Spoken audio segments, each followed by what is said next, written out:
Hello everybody, today we're going to be doing chapter 5 of De Principiis Naturae by St. Thomas Aquinas. This chapter is called Other Divisions of the Causes. So first, there's this division which has three terms on either side.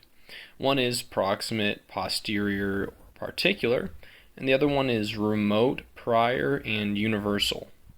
So these divisions are not identical, but they correspond with each other.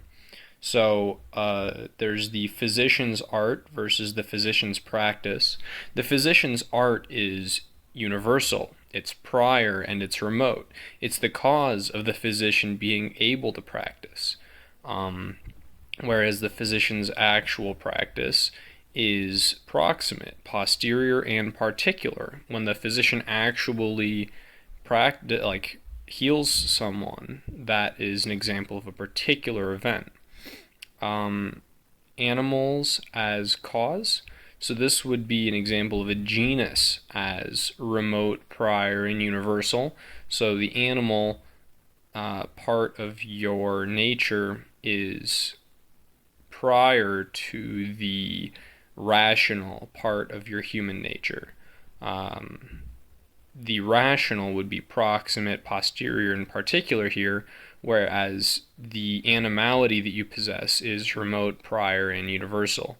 And then finally, there's proximate matter and flesh and body. So proximate matter would just be the matter which makes up a human. Like your specific matter is proximate matter and then flesh. And then if you abstract a little bit and you move up a few genuses, you just get body.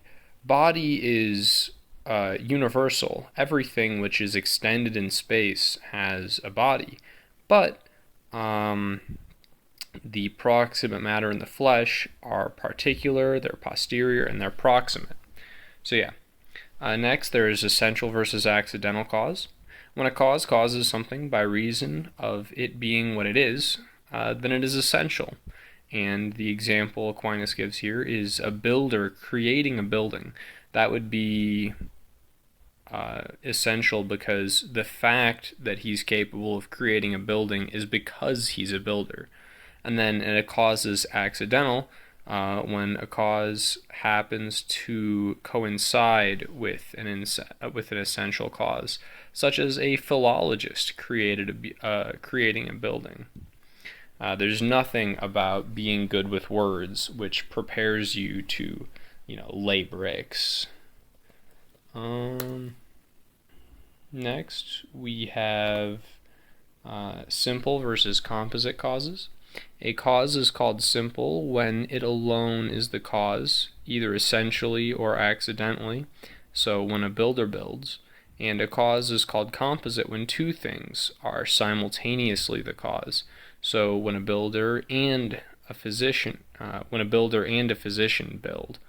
And then there's a note on Avicenna, who had slightly different definitions of simple and composite causes. That which causes without being united with another is simple, and when many things must unite into being a cause. So the difference here is that a single person could be a composite cause on Aquinas' definition, but for Avicenna there must be different substances at work. So that's why it would be a cause united with another instead of being by itself to be composite for him. Okay, then there's actual versus potential causes. This is pretty straightforward. A man building a statue right now is actually building it. A man who could be building a statue is potentially the cause of the statue. And then finally, we've got universal versus singular cause. Builders cause houses, but this builder is causing this specific house. Yeah, that's all for this episode. Thanks for listening.